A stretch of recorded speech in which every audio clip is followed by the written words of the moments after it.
अब नहीं करें।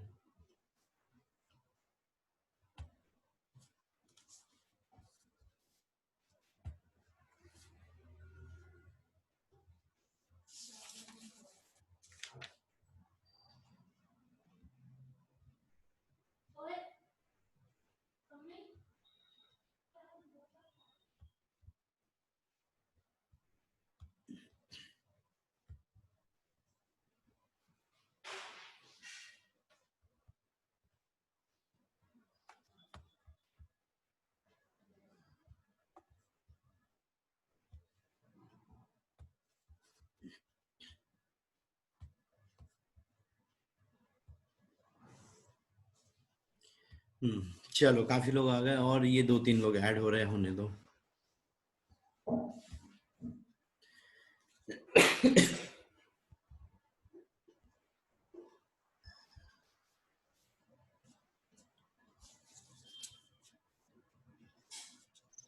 सर हम्म। सर अभी निडेरिया संग ही चल रहा है ना? हाँ हाँ, ये सिलेंट्रेटा ही चल रहा है, निडेरिया ही चल रहा है। आज आज एक ही होगा, क्योंकि इसमें बहुत सारी चीजें हैं ना, और ये जितने पॉइंट्स बोलते जा रहा हूँ इतने पॉइंट्स ही हमको याद रखना है। मतलब आगे के एग्जाम के लिए, कंपटीशन एग्जाम के लिए तो हमको इतनी ही चीज याद रखना है, क्योंकि ये बहुत बड़ा वर्ग है, बहुत सारी चीजें आती है। अगर हम एक ही वर्ग को लेके भी बैठेंगे ना तो एक हफ्ता चल जाएगा, इतना सारी चीजें हैं उसके अंदर में। लेकिन हम सिर्फ मेन पॉइंट्स के ऊपर फोकस कर रहे हैं, जो पुराने एग्जामों में पूछे गए थे उनसे रिलेटेड जो कॉन्सेप्ट आ रहे हैं वो भर हम यहाँ पे डिस्कस कर रहे हैं, है ना। उतने ज्यादा चीजें नहीं कर रहे हैं, जैसे पिछले एग्जामों में जो चीजें आई है उससे रिलेटेड जो चीजें हैं वो भर हम कर रहे हैं बस। क्योंकि अगर ऐसे करते रहेंगे तो ये जंतु जगत बहुत ही बड़ा है। यहाँ पे अभी इसके क्लासिफिकेशन, अगर हम निडेरिया का ही क्लासिफिकेशन करने लग जाए, फिर उसमें पर्टिकुलर जीवो का पढ़ने लग जाए, तो वो बहुत लंबा पहुंच जाए, बहुत ज्यादा मटेरियल हो जाए। उतनी चीजें काम में नहीं भी आती है। तो बस एनसीईआरटी जितनी चीजों को बोल रहा है और जितने उसने पिछले एग्जामों में ऐड किया उतनी चीजों को लेके चल रहा है बस। ठीक है, ठीक है। ठीक है। तो पहला वर्ग हो गया था हमारा, पहला क्या था, हाइड्रोजोआ था। दूसरा है स्काइफोजोआ। स्काइफोजोआ, इसमें क्या चीज हो रही, ये जेली फिश आ रही है, सारी की सारी जेली फिश आती है। और इसमें अधिकतर जैसे जेली फिश जो देखिए अलग अलग कलर की रहती है, अलग अलग कलर रिफ्लेक्ट करती रहती है, बहुत सारे उसके ऊपर यहाँ पे तंतु वगैरह पाए जाते हैं, और इसी के द्वारा वो क्या करती है, गति करते हुए रहती है ना। फिर इसमें यहाँ पे ऊपर साइड में रेडिकल कैनाल पाई जाती है, ये ऊपर साइड में रेडिकल कैनाल्स पाई जाती है, जिसके द्वारा वो यहाँ पे उसमें मूवमेंट्स वगैरह कर पाती है। फिर अभी बताया था पॉलीपर मेड्यूसा अवस्था इस जीवों में पाई जा रही। तो ये जो यहाँ बाहरी आवरण वगैरह ये सब क्या कर देना है, जब वो वृद्ध अवस्था वाली स्टेज में जाना है, ये सब चीजें उसने हटा देना है। सिर्फ अंदर में जो मटेरियल दिख रहा है, उसकी जो बॉडी है या जो कैविटी है, सिर्फ वो बच जाना है, और फिर से वो आवरण वगैरह का निर्माण करके वापस से विकसित होने लग जाते हैं। इस तरह से वो मरते नहीं है ना। फिर यहाँ पर जो पीढ़ी एकांतरण की बात आ रही है, तो पीढ़ी एकांतरण यहाँ पर नहीं पाया जा, मतलब पीढ़ी एकांतरण पॉलीपाइड वाला पीढ़ी एकांतरण नहीं होना है ना। मतलब यहाँ पे क्या होना है, सिर्फ मेड्यूसा, ये अवस्था कौन सी थी, मेड्यूसा अवस्था थी, मेड्यूसा अवस्था में ही रहना है। जैसे यहाँ पे ये जो बाहरी आवरण हटा रही थी, ये बाहरी आवरण इसने हटा दिया, लेकिन अंदर एक छोटा सा आवरण भी इसके, जैसे हम कवर चढ़ाते जाते एक के ऊपर एक के ऊपर एक, ऐसी चीजें इसके अंदर में होते रहती है ना, जिससे ज्यादा वो विकास करते जाती है, विकसित होते जाती है। तो बाहरी चीजें हटा देती है, अंदर में वो जो जैसे कि वैसे ही रह जाती है। तो इसमें क्या होना है, सिर्फ मेड्यूसा अवस्था पाई जाएंगी ऑरेलिया में। ठीक है, ऑरेलिया में सिर्फ मेड्यूसा अवस्था पाई जाती है। फिर तीसरा तीसरा वर्ग आता है इसमें एंथोजोआ। ये एंथोजोआ, इसमें गॉर्गोगोनिया, गॉर्गोगोनिया है ना, गॉर्गोगोनिया पाया जाता है। वही इसमें एक रेडियल डिस्क रहती है, जिसके द्वारा क्या होता है, ये नीचे की ओर चिपके हुए रहते हैं, ये स्थायी हो गए है ना। फिर यहाँ पे मेड्यूला अवस्था पाई जाती है, इसमें बहुत सारी यहाँ पे ब्रांचेस रहती है, ब्रांचेस जितनी ज्यादा विकसित होती जाती है, ये उतना बड़ा यहाँ पे होते जाता है। फिर इसमें स्टोमेडियम पाए जाते हैं, ये जो खांचे दिख रही है यहाँ पर, ये खांचे क्या कहलाती है, स्टोमेडियम्स कहलाती है, ये ब्रांचे स्टोमेडियम कहलाती है। फिर यहाँ पे जठरवाही गुहिका मतलब गैस्ट्रोवेस्कुलर जो कैविटी होती है, इसके अंदर में क्या होना है, गैस्ट्रोवेस्कुलर कैविटी होना है। जठरवाही गुहा मतलब वो पाचन करने के लिए यहाँ पे एक अलग से कैविटी बनी हुई रहती है, उसके अंदर में मटेरियल जाता है और वो उसको फिर डाइजेस्ट करके एब्जॉर्ब कर लेना है। ठीक है। फिर मिजोगेलिया भी इसमें पाई जाती है। मिजोगेलिया मध्य स्तर बोला था, तो इसका मध्य, ये कैसी संरचना रहती है, दरअसल ऐसे पत्ती जैसी संरचना रहनी है, बहुत ज्यादा बड़ी नहीं रहती है। तो इसमें क्या रहती है, मिजोगेलिया रहती है, जिससे इसका मध्य स्तर बना हुआ रहता है। ठीक है, ठीक है। फिर क्या चीज वर्ग होती है, हाँ ये कौन से वर्ग में आती है? ये बेटा अभी सब सिलेंट्रेटा में ही चल रही है। सिलेंट्रेटा के अंदर में जो है तीसरा एंथोजोआ या एक्टिनोजोआ भी बोलते हैं जिसको, एंथोजोआ या एक्टिनोजोआ। ठीक है, इसके लिए एक ही पॉइंट यहाँ पे याद रखना है कि कोरल समुद्र में चट्टानों का वो कोरल का निर्माण करते हैं, ये कोरल का है ना।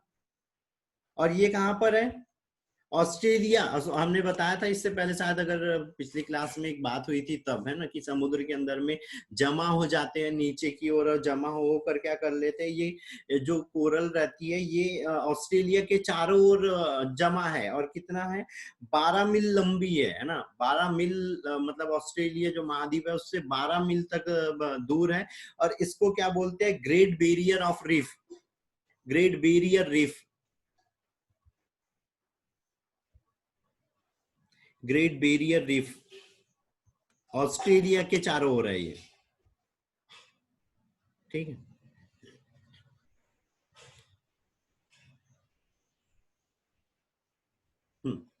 ठीक है। फिर इसी में एक और जीव आता है, मैंट्रिडियम। मैंट्रिडियम ये कैसे रहता है, स्थिर रहता है। एक यहाँ पे बॉडी उसकी पाई जाती है, कॉलम या सेप्टम यहाँ पे पाया जाता है।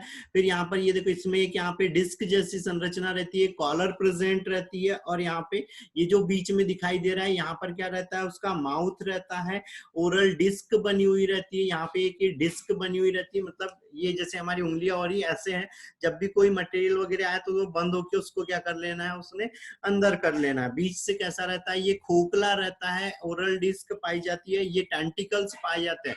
टेंटिकल्स का क्या कार्य होता है कि वो ये स्पर्शक होते हैं, कोई भी चीज आती है उसको स्पर्श मतलब उसको फील करते हैं, सेंसेशन वो करते हैं कि क्या है वो, क्या मटेरियल है और क्या चीज यहाँ पर नहीं है।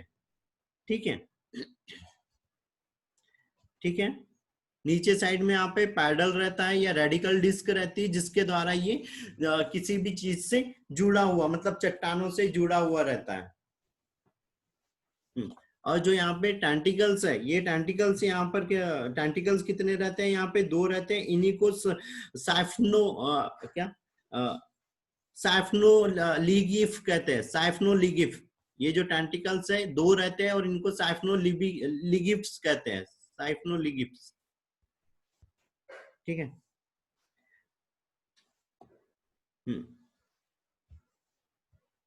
फिर बारी आती है यहाँ पे हाइड्रा की। तो जो हाइड्रा की खोज है, इसको किसने करी थी, ट्रैम्बले। ट्रैम्बले ने हाइड्रा की खोज करी थी, और उसमें पुनरुद्भवन की क्षमता भी ट्रैम्बले ने बताई थी। और लीनियस ने इसे हाइड्रा नाम दिया था, लीनियस ने हाइड्रा नाम दिया था। सर एक बार रिपीट कीजिए डबल से। ट्रैम्बले ने इसकी खोज करी थी और पुनरुद्भवन की क्षमता देखी थी, और लीनियस ने इसको हाइड्रा नाम दिया था।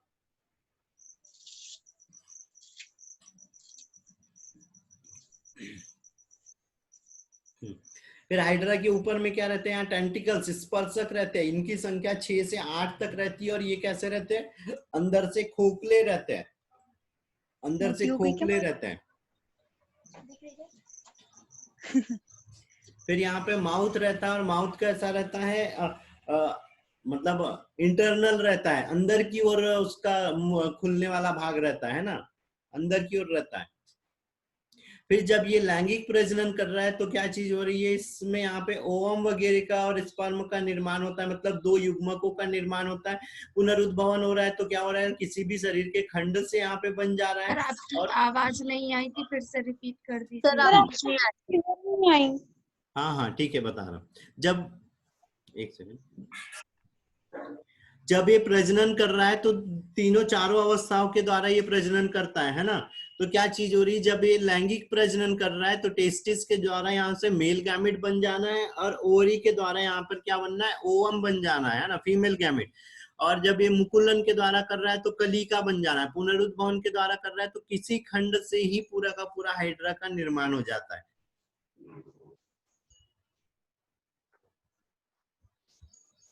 ठीक है, ठीक है ओके बेटा। सर। फिर यहाँ पर हाइड्रा में सबसे ज्यादा पुनरुद्भवन की क्षमता पाई जाती है। ठीक है, फिर अब यहाँ पे कुछ पॉइंट्स नोट कर लो।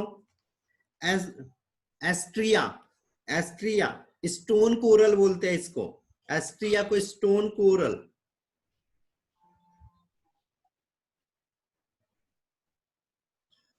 फिर उसके बाद फंजिया, मशरूम कोरल, फंजिया मशरूम कोरल।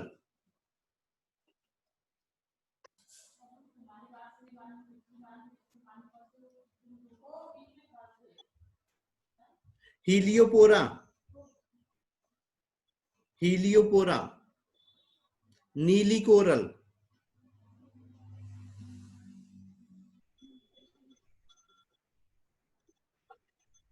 सबसे इंपॉर्टेंट अब यहाँ पे फाइसेलिया, फाइसेलिया सबसे इंपॉर्टेंट, यही उदाहरण याद रखना है, फाइसेलिया पुर्तगाली सिपाही, फाइसेलिया पुर्तगाली सिपाही।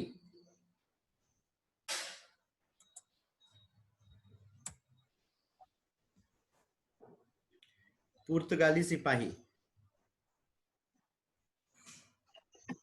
इसी को बोलते हैं पुर्तगाली मैन ऑफ वॉर।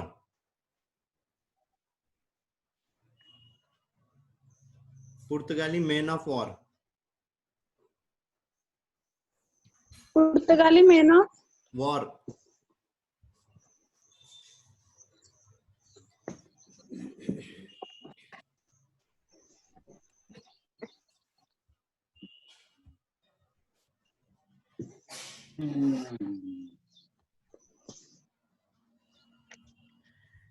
ठीक है, फिर से कनेक्ट करना है 12th वाला पोर्शन है ना। आज थोड़ा सा जल्दी चालू करें क्योंकि कल थोड़ा सा लेट हो गए थे ना।